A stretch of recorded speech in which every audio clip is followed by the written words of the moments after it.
eye-opening and moving, I think sometimes to a lot of people, because I encourage them, again, right off the bat, to start thinking longer term and bigger.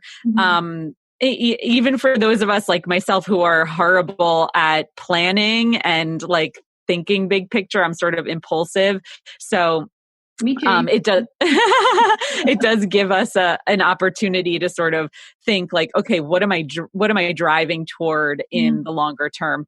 But the place to start, and this is something that I'm doing, I'm not exactly sure when this podcast is running, but on July 20th, I'm launching for the third time a challenge that I host called Connect Fest. And this is exactly where I would advise everyone to start. Whether you join the challenge or not, this is the starting point, is to simply make new connections. So if you want to be on someone's podcast, reach out with an email that tells them why you love the show and just thanking them for producing it and putting their heart and soul into it. Because we know that's what podcasters are doing. It's not like this is their big, for most of us, it's not like this is my big revenue generating activity here. This is a labor of love. And if someone writes an email that says they appreciate it and gives me like an actual concrete reason why they appreciate it, that email means the world. And I'm not going to forget that name so readily. So reach out to whomever it is that you may eventually want to create a deeper connection with, and perhaps create a pitch or an invitation or an opportunity for them to invite you onto the show. But just initially, just reach out with not asking anything, just a compliment and a concrete, genuine connection. That's my suggestion to start the ball rolling on a visibility effort. And through the challenge that I'm hosting, I'm actually giving you language to use in those kinds of emails, and a person, not a specific person, but like a prompt for someone to reach out to each day for 5 days. It's like the simplest challenge that I've ever created, and it's been the most well received because it's so easy. Excellent. Well, I think we can get live before that. That would be really cool. Oh, cool. Yeah. Oh, excellent. Yeah. All right. Then what about, do you think people still really want to be on TV? That's a really good question. I love that. So what's so funny about TV is that all of us say like, we don't watch TV. We watch the streaming services or whatever. And that might actually be a fact. Like regular television viewership is probably diminished since all of this new technology and all these new platforms. Yeah. However, as a consumer, we still trust TV in that if we see that someone that we are looking into has been featured on TV, we're impressed by that. For whatever reason, we're like, oh my God, they were on the local Minneapolis, ABC station. That's amazing. So, it's the way I worded that question probably didn't come out right. I have been on radio, podcasts, very comfortable doing webinars, Facebook Lives. And I started doing LinkedIn Live. I was quite nervous, and I'm okay with it. But in Northern Ireland, where I live, there has been a program running by some local, I guess it was set up by a female journal, a combination of people, who talked about how there's not enough women on TV and radio here. And so they created a program called Be Seen, Be Heard. And it was brilliant. We went along to the BBC in Belfast, and we had a day's training, and we went around to the studios, and we did like a mock interview on the sofa. And I honestly nearly threw up. I thought, if they ever call me to go on TV, I can't do it. I've never been so nervous in my whole life. So I don't mean that you don't want to be on TV. I think it would be terrifying. That's what I mean. Yeah, I mean, I think that it is, the experience is different for different personalities. I think that there are definitely people I've talked to who like are so game to be on TV. Yeah. And then there are people who are like, I'm good with the podcast or, maybe radio. My best friend at university, she was my bridesmaid, we're still one of my best friends. She's always wanted to be on TV, always. Right. When she used to see a camera crew or something, she'd just shout out loud, "It's the BBC!" And I thought, oh, you're straight in there. I'm like, oh, quick, please! I'm the woman on TV. He's like got her head down, walking out of the scene. Right. Oh, which is hilarious because my husband always talks about in every other thing in life, like I'm happy to go on stage, whatever. I don't know what it's about TV. He says, Louise, you're running towards the crowd, I'm running away. It may be because it's memorialized on tape forever for anyone to see. I don't know, maybe, or I have no idea, or maybe it's going to be about being recorded live. I don't know what it is. Anyway, I just wondered if other people had that reaction to TV as well. You're not alone. Well, Amanda, you've given us so much absolute, completely brilliant value today. Oh yes, the one thing I did want to end on before we wrap up was one of the things you talk about is finding out what the story is. So, because I know, like I do have. I'm actually talking to a journalist after this, hilariously.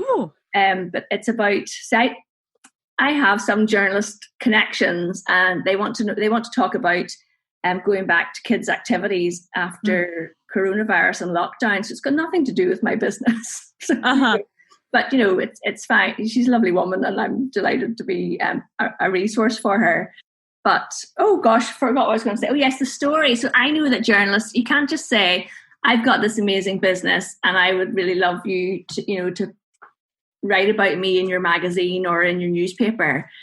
They really want a story. And how do you think everybody has something that you can help them craft? Like, how do you find someone's story? Yeah, absolutely. So one of the ways to, particularly for news media, like you're talking about, I'm envisioning you're talking to a short lead journalist, like for newspaper or online media of some sort, where they're turning things around quickly. Yes. So I'm going to focus my answer on. Okay. What's that? I'm sorry. That's called a short lead. Short lead, right? Where they are basically they're focusing on the news of the day, and they're turning things around very quickly. So I'll focus my answer on finding your story for a short lead publication or short lead media, because there's different stories to tell in longer lead media.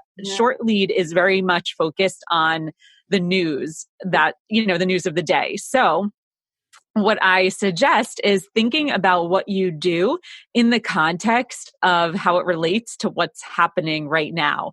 And that's actually a really powerful way to break into short lead opportunities or connect with journalists, because they're constantly looking for new ways to talk about what's happening right now. And especially right now, because we've been talking about the same thing for the last, 6 months. Yeah. So they're looking for new, innovative ways to kind of come at the topic. So I'll give you an example, if that's okay. Yeah.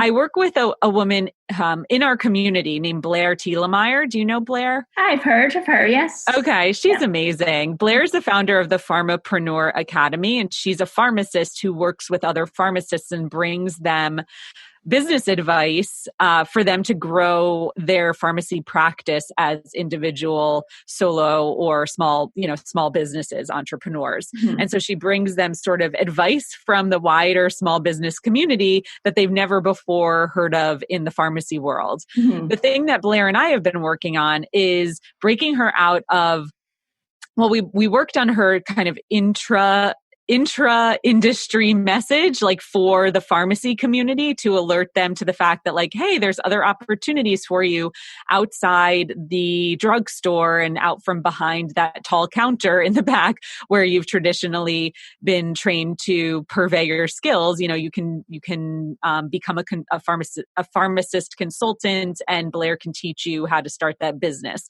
So that's one message. The other message is, and this is relevant to what we're talking about, is how do we break her out of the pharmacy community and get her into some mainstream media where we're talking about what a pharmacist can do for a general consumer. Because I personally didn't realize that, or it didn't really dawn on me that the pharmacist in the drugstore is actually a really important and educated ally for me as a general, consumer, healthy person who may have questions about vitamins or about immunity or whatever, especially in this crazy time that we're in. Yeah. And so what we've done with her is really take a look at what's happening in the world right now that relates to her expertise. And so I'm constantly sending her ideas like, I just heard about pre-symptomatic and asymptomatic, people with coronavirus can pass it along. And maybe that's something that you could speak to, because what does that even mean? And like, as consumers, we need people who can like decode what's going on in the wider world and tell us why it's important to us. So look at what's happening out there in the world, whether it relates to coronavirus or not. Like, it certainly, we all need a break from that too. And not all of us have an expertise that pertain to coronavirus, but look at what's happening out there in the world on all levels, all facets, and see how it intersects with what you do. And perhaps there's a way that you could either challenge a conventional norm, challenge the way that we're thinking about something, give us a different way to think about something, and then offer that idea to a journalist in your space. And finding them via Twitter, like you, Louise, did, is a great way to start. Yeah, a lot of them hang out on Twitter. Absolutely. All right. Oh, Amanda, this is absolutely brilliant. Thank you so much. For anyone who's listening who is now feeling fired up and ready to hit all the media in the world, how do they get in touch with you? Well, thank you, Louise, so much for having me. I'm so appreciative. Anyone who wants to connect, please find me at amandaberlin.com. You can go over to the Connect tab and send me an email right there. I love to hear from you, and I love to talk about any questions you might have, anything you have going on. Those emails come directly to my inbox. And if you want to sign up for the Connect Fest Challenge, you can go to amandaberlin.com/ConnectFest, and I'll tell you for 5 days and give you 5 simple emails to send to people who maybe you lost touch with, or someone you admire, you want to connect with. You get accountability and you get the actual goods to send them. Brilliant. Excellent. Thank you so much, Amanda. Thank you, Louise.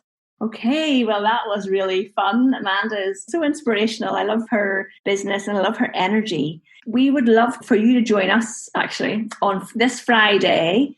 So the week that this goes live, we'd love you to join us at 2:00 on LinkedIn. And we're going to be talking all about how Amanda's Connect Fest and how to really pitch yourself out to the media in a way that really makes sense and aligns with your business goals. Really excited about doing that. I also wanted to tell you a little bit more about my LinkedIn VIP work that I've been doing. And this is a relatively new service. I've been doing it now. I have worked with, we're heading into the double digits now of people who've booked this service. And I think the reason it's so popular is because it's for people who are time poor, and aren't we all a little bit really, people who are time poor and just want to get their LinkedIn profile sorted, get their strategy sorted, and understand how to use LinkedIn, but to do it all in like a condensed 3-hour block. So I'm booking these in for August and September, and I'd love you to sign up for one of them. So it's called the LinkedIn VIP. So you go to socialbni.com/LinkedIn VIP, and I'm just going to read you out what Danielle Liss said about her VIP session. So Danielle is owner and attorney at Liss Legal, And her tagline is simplifying legal for fast growth businesses. Danielle is a fabulous client of mine based in Las Vegas. So she said, I had the pleasure of working with Louise through her VIP intensive program. I've known Louise for a couple of years and had the pleasure of meeting her at an event. I wanted fresh eyes on my LinkedIn profile from someone who wasn't super familiar with my business, and it was a huge help. Through the VIP intensive, I was able to make an easy plan for my LinkedIn marketing. I highly recommend Louise. She's a pleasure to work